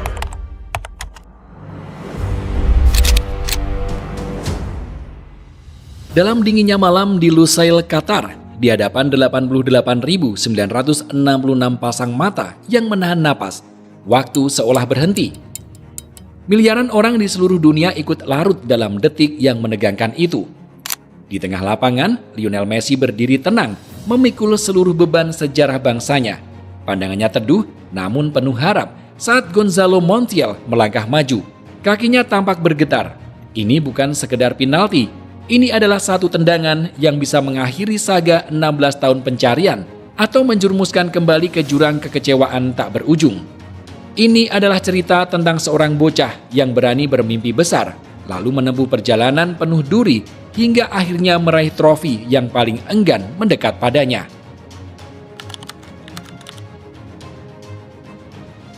Awal kisah ini dimulai di Jerman, Piala Dunia 2006. Messi datang sebagai remaja 18 tahun yang disebut bocah ajaib. Ia bukan pahlawan utama, melainkan kartu truf yang disimpan rapat oleh sang pelatih, Jose Pekerman. Di tim Argentina yang bertabur bintang, Messi hanyalah janji masa depan. Namun janji itu sempat menyala terang. Pada debutnya melawan Serbia dan Montenegro, Messi turun dari bangku cadangan menit ke-74. Tak butuh waktu lama, ia memberi umpan terobosan manis untuk Hernan Crespo, lalu mencetak golnya sendiri. Sejarah mencatat, ia menjadi pemain termuda Argentina yang pernah mencetak gol di Piala Dunia. Sebuah kilatan kejeniusan, seakan bocah kurus ini memang ditakdirkan untuk panggung besar. Tapi takdir punya selera humor sendiri. Di perempat final melawan Jerman, ketika laga menemui jalan buntu di skor 1-1, publik menanti Messi turun sebagai penyelamat. Namun Pekerman memilih jalan lain. Ia tak menurunkan Messi, melainkan memasukkan Julio Cruz untuk melawan bek-bek jangkung Jerman. Keputusan itu menjadi luka pertama dalam kisah Messi bersama timnas. Bukan karena kegagalannya sendiri, melainkan karena keengganan orang lain percaya sepenuhnya pada keajaiban. Argentina pun kalah lewat adu penalti. Sejak saat itu lahirlah babak baru, sebuah perseteruan panjang dengan Jerman. Sebuah kutukan yang akan menghantui Messi di panggung Piala Dunia selama lebih dari 1 dekade berikutnya. 4 tahun berlalu, panggung berpindah ke Afrika Selatan. Kali ini, Messi tak lagi sekedar bocah ajaib. Ia datang dengan beban harapan yang membumbung. Di bawah asuhan idolanya sendiri, Diego Armando Maradona. Sosok yang dulu menginspirasi, kini berdiri di pinggir lapangan sebagai pelatih, memegang kendali penuh atas nasib sang penerus. Messi dipercaya sebagai motor serangan. Namun, peran yang ia mainkan berbeda dari di Barcelona. Maradona menurunkannya lebih ke belakang, menjadikannya playmaker yang mengatur irama permainan. Argentina memang melaju mulus di fase grup, menang di semua laga. Messi tampak cemerlang dalam mengalirkan bola, memberi umpan-umpan manis, tapi ada satu hal yang hilang, gol. Sepanjang turnamen, ia tak sekalipun mencatatkan namanya di papan skor. Kekosongan itu pelan-pelan menjadi simbol bahwa Messi belum sepenuhnya mampu mengemban peran Messi Argentina yang ditunggu bangsanya. Dan sekali lagi, sejarah mempertemukannya dengan musuh bebuyutan, Jerman. Perempat final menjadi panggung ujian. Harapan besar itu runtuh dalam sekejap.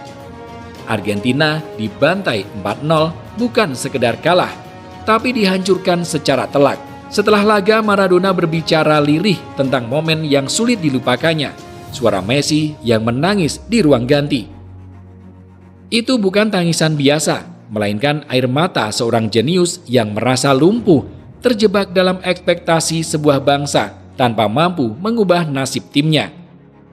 Maradona, meski patah hati, melihat kekalahan itu sebagai ujian. Ia percaya Piala Dunia 2014 akan menjadi panggung balas dendam yang luar biasa bagi Messi. Dan memang, ramalan itu tak salah.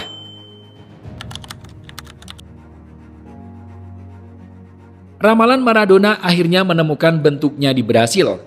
Messi tampil sebagai seorang pemimpin sejati, membawa Argentina melangkah hingga ke final. Sepanjang turnamen ia jadi nyawa tim, 4 gol di fase grup, umpan-umpan krusial di fase gugur, dan ketenangan yang menular ke rekan-rekannya. Semua terasa seperti takdir yang telah ditulis. Namun, takdir punya cara yang kejam. Di final, di stadion legendaris Maracana, Argentina kembali bertemu musuh lama, Jerman. Pertandingan berjalan tegang, penuh peluang yang datang silih berganti. Messi sempat punya kesempatan emas. Gonzalo Higuain juga mendapat peluang terbuka. Sayang, semua terbuang begitu saja. Dan ketika semua orang bersiap menuju adu penalti, Mario Götze datang sebagai mimpi buruk.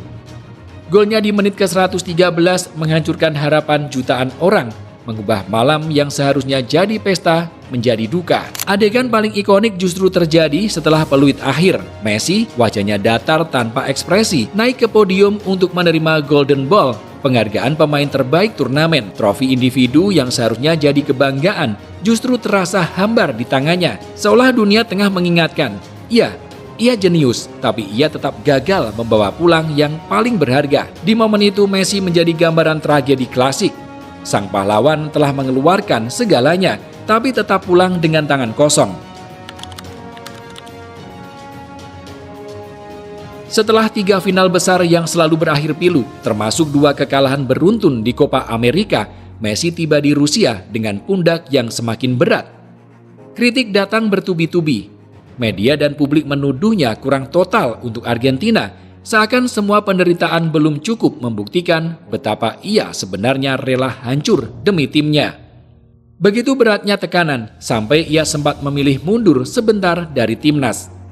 Sebuah keputusan emosional yang menyingkap, bahkan sang jenius pun punya batas untuk menanggung luka. Di lapangan, perjalanan Argentina kacau. Laga pembuka melawan Islandia jadi simbol pahitnya turnamen ini. Messi gagal mengeksekusi penalti. Wajahnya langsung tertunduk, seakan seluruh dunia menambah beban di punggungnya. Yang lebih menyayat, ibunya, Celia, sempat mengungkap di sebuah wawancara, "Kalian harus melihat bagaimana Messi menderita dan menangis." Kalimat itu menyingkap luka yang tak terlihat kamera, bahwa penderitaan Messi sudah jauh melampaui garis putih lapangan. Puncak dari kegelapan itu tiba di babak 16 besar, melawan Prancis. Pertandingan yang kini dikenang sebagai klasik Kazan berubah jadi panggung peralihan generasi. Messi masih berusaha menghidupkan Argentina, tapi di seberang sana berdiri bocah 19 tahun bernama Kylian Mbappe. Dengan kecepatan dan keberaniannya, ia mencetak 2 gol, membawa Prancis menang 4-3. Dunia pun menyaksikan simbol pergantian tahta. Sang pangeran baru muncul, sementara sang raja lama tampak kehabisan tenaga. Bagi Messi, ini lebih dari sekedar kekalahan. Ini seperti dunia berbisik pelan, waktumu sudah habis. Luka itu kian dalam, menambah bab lain dalam kisah penderitaan yang seolah tak berkesudahan.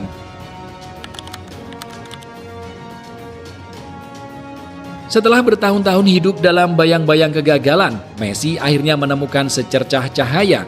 Kebangkitan itu datang di panggung yang penuh simbol. Maracana, stadion yang dulu menjadi tempat luka terdalamnya di 2014, kini berubah menjadi altar penebusan. Di final Copa America 2021, Argentina berhadapan dengan musuh bebuyutan Brasil. Malam itu, bukan Messi yang mencetak gol kemenangan, melainkan Angel Di Maria lewat sebuah sentuhan indah. Namun tak ada yang meragukan bahwa Messi adalah jiwa dari perjalanan Argentina menuju partai puncak. 4 gol, 5 assist, dan kepemimpinan yang membuat timnya lebih solid dari sebelumnya. Ia bermain dengan keseimbangan baru, tak lagi harus memikul beban sendirian, tapi justru mengangkat rekan-rekannya untuk bersinar. Peluit akhir ditiup. Messi yang biasanya menahan diri, kali ini tak kuasa. Air matanya pecah. Pelukan hangat ia berikan kepada setiap rekan setim. Dari tengah lapangan, ia bahkan melakukan panggilan video dengan keluarganya, membagi kebahagiaan yang begitu lama tertunda. Tangisan itu berbeda, bukan lagi tangisan duka, melainkan tangisan lega. Marakana yang dulu menyaksikan hatinya retak, kini menyaksikan hatinya sembuh. Kemenangan itu seakan membuka jalan bagi babak baru. Argentina melanjutkan momentum dengan menjuarai Finalissima 2022 di Wembley, mengalahkan Italia 3-0. Trofi ini mungkin tak sebesar Piala Dunia, tapi terasa penting sebagai tanda bahwa Argentina benar-benar kembali. Messi tampil mempesona malam itu, seperti seorang seniman yang akhirnya bisa melukis dengan bebas. Timnas kini bukan lagi sumber luka, melainkan rumah yang memberi kebahagiaan. Fajar sudah terbit, dan semua orang tahu cahaya itu hanya pertanda satu hal. Messi sedang bersiap menuju puncak terakhir yang belum pernah ia taklukkan. Semua jalan, semua luka, dan semua air mata akhirnya bermuara di Lusail. Malam itu, panggung final terasa seperti takdir yang sudah lama ditulis. Argentina berhadapan dengan Perancis, tim yang 4 tahun sebelumnya meruntuhkan mimpi, sekaligus rumah bagi pangeran baru sepak bola Kylian Mbappe. Inilah duel antara generasi, antara raja lama yang mencari mahkota terakhirnya dan pewaris muda yang siap mengambil tahta. Argentina memulai dengan gemilang. Messi membuka skor lewat titik putih, lalu Angel Di Maria menambah keunggulan. Stadion bergemuruh, seakan kemenangan sudah ada di depan mata. Tapi sepak bola, seperti selalu, penuh drama. Mbappe muncul dengan 2 gol cepat, menghidupkan kembali Perancis. Laga yang awalnya milik Argentina tiba-tiba berubah menjadi thriller penuh ketegangan. Di perpanjangan waktu, Messi kembali membawa Argentina unggul. Golnya membuat jutaan orang menahan napas, merasa inilah momen penentu. Namun, takdir belum selesai bermain. Mbappe mencetak hat-trick lewat penalti, memaksa duel berlanjut ke adu tos-tosan. Adu penalti itu adalah cermin dari seluruh perjalanan Messi. Tak ada yang diberikan dengan mudah, semua harus diperjuangkan sampai akhir. Dan ketika Kingsley Coman serta Aurelien Tchouameni gagal, Argentina akhirnya mengunci kemenangan 4-2. Lusail pun meledak. Messi dengan senyum yang penuh lega mengangkat trofi emas yang selama ini menjauh darinya. Adegan itu bukan sekedar perayaan, itu adalah puncak dari sebuah saga, penyempurna takdir yang ditunggu satu bangsa. Ia telah menaklukkan luka, mengalahkan bayangan-bayangan lama, dan berdiri sejajar atau bahkan di atas legenda yang selama ini menaungi namanya, Diego Maradona.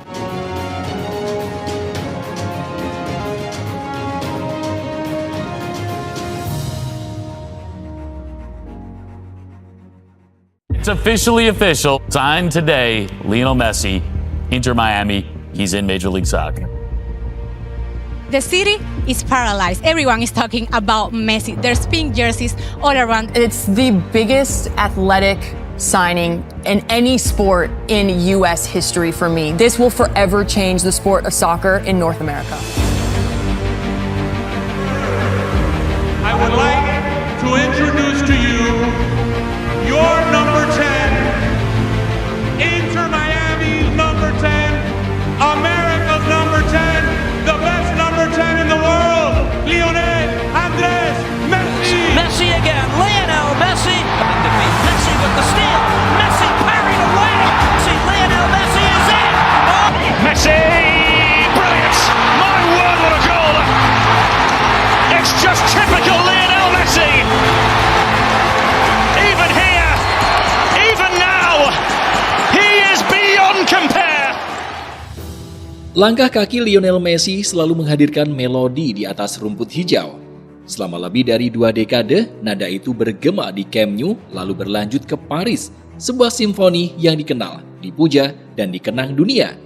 Namun, Ketika bisik-bisik soal babak akhir karirnya mulai terdengar, banyak yang membayangkan akhir yang sunyi, sebuah perpisahan anggun, mungkin kembali ke Barcelona, mungkin juga sekedar pengumuman pensiun. Tapi Messi memilih jalan lain. Alih-alih menutup tirai dengan tenang, ia justru melangkah ke panggung yang sama sekali baru. Di mata sebagian orang, pilihannya untuk bergabung dengan Inter Miami tampak seperti epilog sederhana. Nyatanya, keputusan itu justru menjadi raungan keras yang mengguncang lanskap olahraga, bukan hanya di Amerika Utara, tapi di seluruh dunia. Kedatangan Messi bukanlah sekedar transfer pemain, ia adalah peristiwa budaya sekaligus ekonomi, transformasi instan yang bisa diukur dari detik pertama berita itu pecah. Dalam hitungan jam, pencarian Inter Miami di Google melonjak lebih dari 1.200%. Akun Instagram klub yang tadinya hanya punya sekitar 1 juta pengikut meledak hingga 17 juta. Bukti nyata bahwa magnet Messi melampaui batas penggemar sepak bola. Ia memikat khalayak luas lintas usia, lintas benua. Bagi Inter Miami dan Major League Soccer atau MLS, langkah ini jelas sebuah taruhan. Mereka menggelontorkan investasi besar, memberi Messi kelonggaran yang membuatnya menolak tawaran fantastis dari Arab Saudi. Sebuah resiko, iya, tapi juga resiko yang diperhitungkan. Dan hasilnya terbukti instan. MLS tak hanya membeli seorang pemain, mereka mengakuisisi sebuah tontonan global, mesin konten yang tak pernah berhenti, sekaligus ikon pemasaran digital. Kehadirannya menciptakan gelombang sensasi tanpa tanding, mengubah citra liga dan meletakkannya di panggung utama dunia.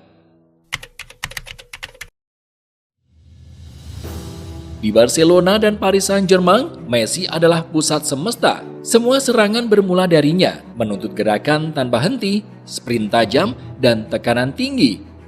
Namun di Amerika, perannya berubah.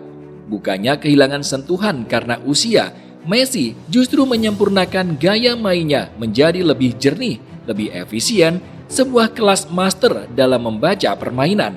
Sekilas ia memang tampak banyak berjalan di lapangan, tapi bagi mata awam itu bisa disalahartikan sebagai tanda menurunnya energi. Padahal setiap langkah santainya adalah kalkulasi. Di balik tatapan kosong yang seolah tanpa beban, Messi sedang memindai, menghitung, mencari celah. Ia tak lagi menjadi motor yang berlari tanpa henti, melainkan kreatif ten yang berdiri di setengah ruang kanan, mendikte tempo dan mengarahkan alur seperti seorang dirijen orkestra. Inilah seni yang disebut La Pausa, momen ketika Messi berhenti sejenak dengan bola di kakinya. Ia menunggu lawan terpancing maju, meninggalkan posisinya, lalu dengan sekali sentuhan membuka ruang yang sebelumnya terkunci. Gerakan sederhana, tapi hanya bisa dilakukan oleh mereka yang benar-benar hidup di dalam permainan. Pelatih Javier Mascherano paham betul, sistem Inter Miami dibangun agar Messi bisa bermain dengan tanggung jawab, bertahan seminimal mungkin. Tenaganya disimpan untuk momen-momen krusial ketika satu umpan atau satu tembakan bisa mengubah segalanya. Jenius Messi kini bukan lagi soal fisik, melainkan kecerdasan spesial yang melampaui logika. Namun, orkestra ini punya konsekuensinya. Beberapa pemain muda merasa kehilangan jam terbang, frustasi dengan peran yang berubah-ubah demi menyesuaikan harmoni Messi. Kehadiran seorang superstar memang selalu membawa harga. Tak hanya mengubah taktik di lapangan, tapi juga dinamika di ruang ganti. Ketika Messi tiba di Miami, ia tak datang sendirian. Ia membawa potongan sejarah, serpihan emas dari era Barcelona yang melegenda. Sergio Busquets, Jordi Alba, lalu Luis Suarez menyusul jejaknya. Tiba-tiba, Inter Miami bukan hanya sebuah klub baru, tapi juga ruang reuni bagi 4 sahabat lama yang pernah menaklukkan dunia. Di mata publik, kisah ini terasa seperti dongeng nostalgia. Namun di balik romantisme itu, tersimpan strategi yang brilian. Inter Miami tidak sekedar mengoleksi pemain veteran, mereka mendapatkan sebuah unit siap pakai dengan chemistry yang sudah terbangun bertahun-tahun. Tak perlu adaptasi panjang karena naluri mereka sudah saling terikat. Saat Messi dan Alba kembali bekerja sama di sayap kiri, seolah waktu tak pernah berjalan, seperti dua sahabat yang sudah berlatih setiap hari selama 15 tahun terakhir. Alba sendiri mengaku kesempatan kembali bermain bersama Messi dan Busquets adalah insentif terbesar yang membuatnya pindah ke Florida. Daya tarik itu bahkan melebar keluar lingkaran lama mereka. Inter Miami disebut-sebut juga mengincar mantan rekan Barcelona lainnya seperti Marc Bartra. Strategi ini menciptakan preseden baru di MLS. Klub tak lagi hanya menawarkan kontrak atau gaji, tapi juga lingkungan yang akrab. Tempat bagi para bintang veteran menutup karir mereka dengan keluarga sepak bola lama. Hasilnya, MLS semakin terlihat bukan sekedar liga pensiun, melainkan rumah yang nyaman sekaligus kompetitif bagi nama-nama besar dunia.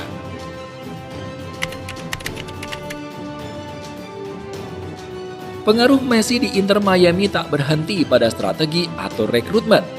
Ia juga hadir sebagai cahaya pemandu, mentor tanpa gelar resmi, yang kehadirannya saja sudah cukup untuk menaikkan standar seluruh tim. Para pemain muda merasakannya lebih dulu. Leo Afonso, talenta muda Inter Miami, pernah bercerita bagaimana ia sempat membeku selama 10 detik ketika pertama kali menerima operan dari Messi di sesi latihan. Tapi rasa kagum itu cepat berubah menjadi tantangan. Messi bukan tipe mentor yang sibuk memberi instruksi verbal. Ia mendidik lewat teladan. Cara ia berlatih, cara ia menjaga konsistensi, dan bahkan caranya menyikapi pertandingan menciptakan atmosfer yang menuntut keunggulan. Para pemain muda pun terdorong untuk menghapus kecerobohan, menyesuaikan diri dengan level yang Messi tetapkan. Pengaruh itu bahkan menjangkau struktur klub. Guillermo Hoyos, sosok yang sudah lama menjadi mentor Messi, kini memegang peran penting dalam keputusan olahraga tim utama. Bukti bahwa kehadiran Messi tidak hanya mengubah ruang ganti, tapi juga mengalir ke ruang rapat. Di luar Miami, Messi juga memainkan peran mentor dalam skala global. Melalui kampanye Messi Plus 10 bersama Adidas, ia terhubung langsung dengan talenta muda seperti Kavan Sullivan, menjadikannya wajah pembina generasi berikutnya. Untuk MLS, ini bukan sekedar bonus.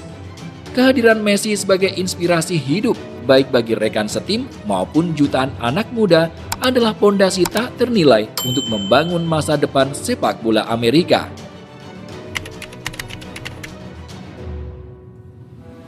Kedatangan Messi ke MLS bukan cuma soal sepak bola. Ia memicu gelombang ekonomi raksasa, sebuah tsunami yang mengubah wajah bisnis Inter Miami dan liga secara keseluruhan. Pasar yang sebelumnya sensitif terhadap harga, kini bergerak oleh satu hal, permintaan masif untuk melihat sang legenda. Angka-angka berbicara lantang, valuasi Inter Miami melonjak 72% hanya dalam setahun, menembus 1,03 miliar US dollar pada 2023 dan terus naik ke 1,2 miliar US dollar di 2025. Klub yang dulunya dianggap pendatang baru kini berdiri sejajar dengan raksasa MLS lain. Pendapatan mereka pun berlipat ganda, mencapai 118 juta US dollar, ditopang sponsor global yang dulu sulit dijangkau. Efek Messi menjalar ke seluruh liga. Total penonton MLS pada 2024 tembus rekor 11,45 juta dengan rata-rata 23.234 per pertandingan, tertinggi sepanjang sejarah liga. Bahkan tanpa laga tandang Messi, angka itu tetap rekor. Ketika ia bermain, stadion berubah jadi lautan manusia.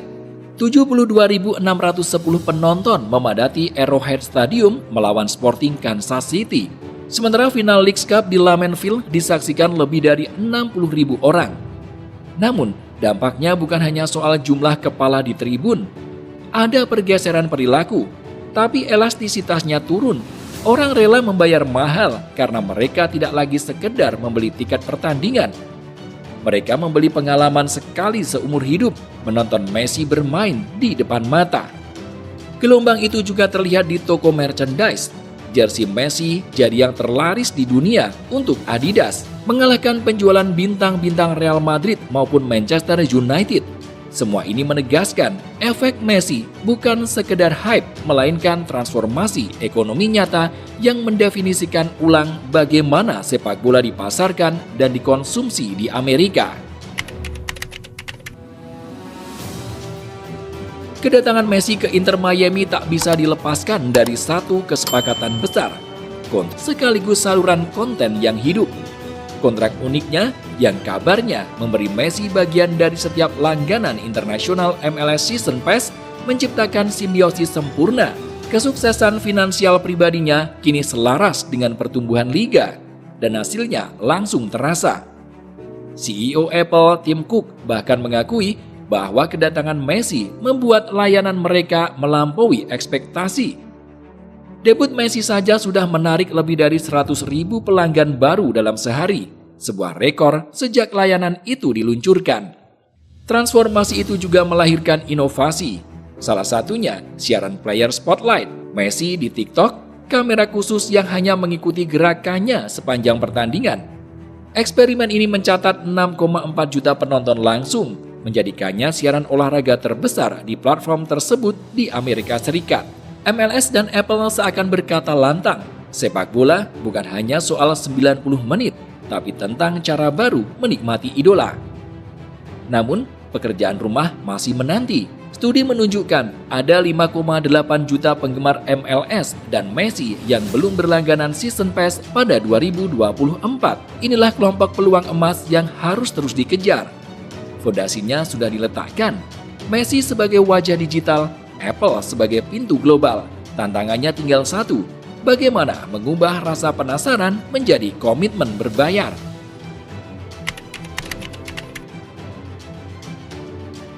Usia boleh bertambah, tapi statistik Messi tetap bicara lantang. Di MLS, ia bukan sekedar hadir, ia mendominasi, mencetak sejarah baru yang akan sulit ditandingi. Di bawah kepemimpinannya, Inter Miami meraih 2 gelar penting, Leagues Cup 2023, trofi pertama dalam sejarah klub, dan Supporters Shield 2024. Messi menjadi katalis di balik semua pencapaian itu, penggerak utama yang mengubah ambisi menjadi kenyataan. Di 4 laga liga berturut-turut, pemegang rekor assist terbanyak dalam satu pertandingan prestasi yang belum pernah dicapai siapapun di liga.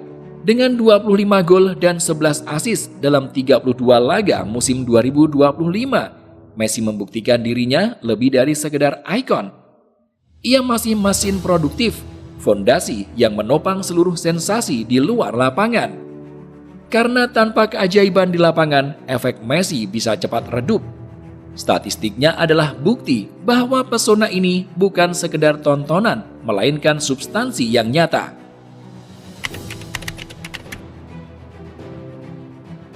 Dampak Messi di Amerika jauh melampaui garis putih lapangan.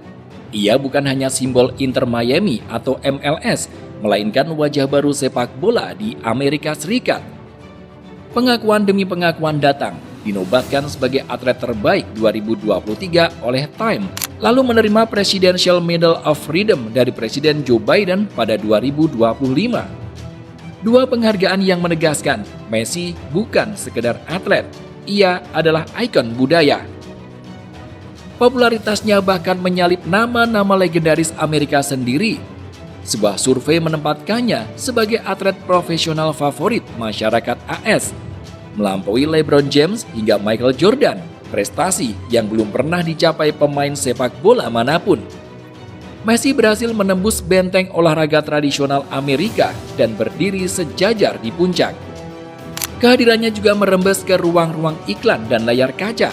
Dalam kampanye pasca Super Bowl untuk Apple TV, kalimat sederhana namun tajam muncul, "When football ends, football begins." Sebuah simbol bahwa Messi telah membantu mengubah bahasa budaya populer Amerika. Dan semuanya hadir di momen yang tepat. Amerika tengah bersiap menjadi tuan rumah Piala Dunia 2026. Dan Messi menjadi cap persetujuan terakhir yang melegitimasi MLS di panggung global. Bisikan tenang soal kepindahannya dulu kini telah berubah menjadi raungan revolusi, membuka era emas baru bagi sepak bola Amerika Utara.